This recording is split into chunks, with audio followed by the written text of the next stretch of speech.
This is an instructional or introductory video on Book of Philippians chapter 4 verses 4 through 10.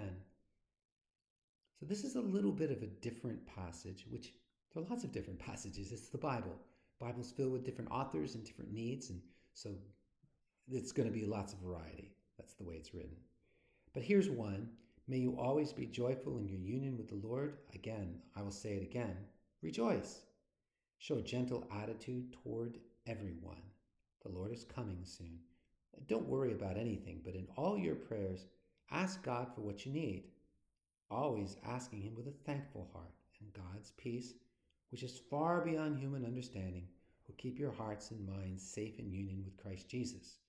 In conclusion, my brothers and sisters, fill your minds with those things that are good and deserve praise, things that are true, noble, right, pure, lovely, and honorable. Put into practice what you've learned and received from me, both from my words and from my actions.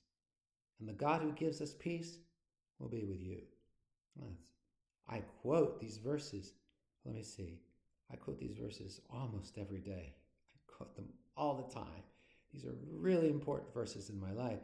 But he sort of puts incredibly important things together, not like there's like a careful argument step by step. So when we look at the context before, well, there's not a whole lot there.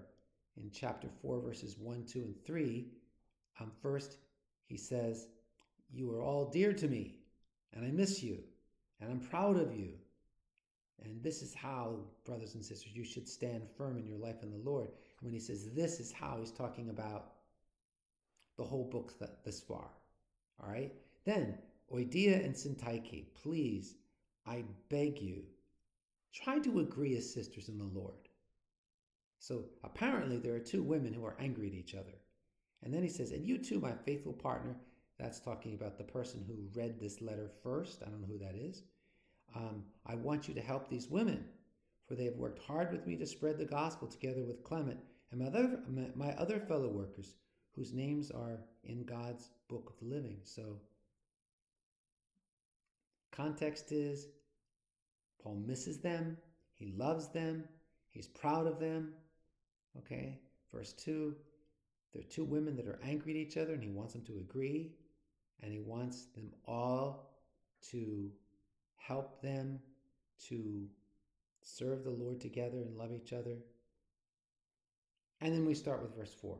So that's about it for your context before. The context is that he misses them and he's proud of them, and he wants these two women to be in unity with each other, and he wants the church to help them. All right.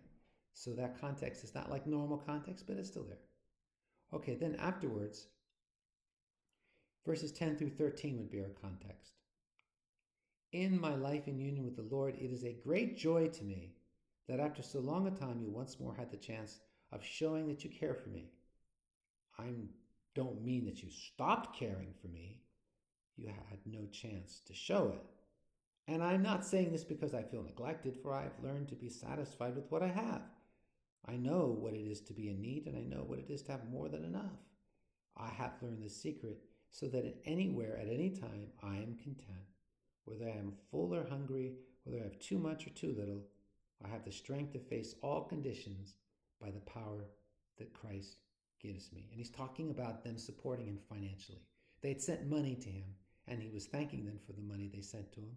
And so basically, I think that's good enough. If you just say that Paul has learned to be content in any circumstance, and he is thankful that they sent him money, and really, that's it. That's the context. I just want to show you one thing here. Verse 8.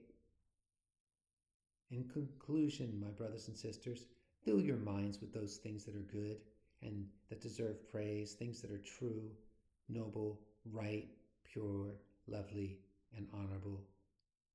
That's what we should fill our minds with. I've stopped watching movies. I've stopped watching YouTube because there's just so much in it that's just so not Christian, so ungodly, so unwholesome, so unpleasant. And it defiles your mind. It defiles your heart. He wants you to fill your minds with things that are good and deserve praise, things that are true, noble, right, pure, lovely, and honorable. That's what life is supposed to be about. So just want you to know it's that wonderful verse in the midst of a wonderful book. Okay. Well, I hope this helps in doing your project. I think it will.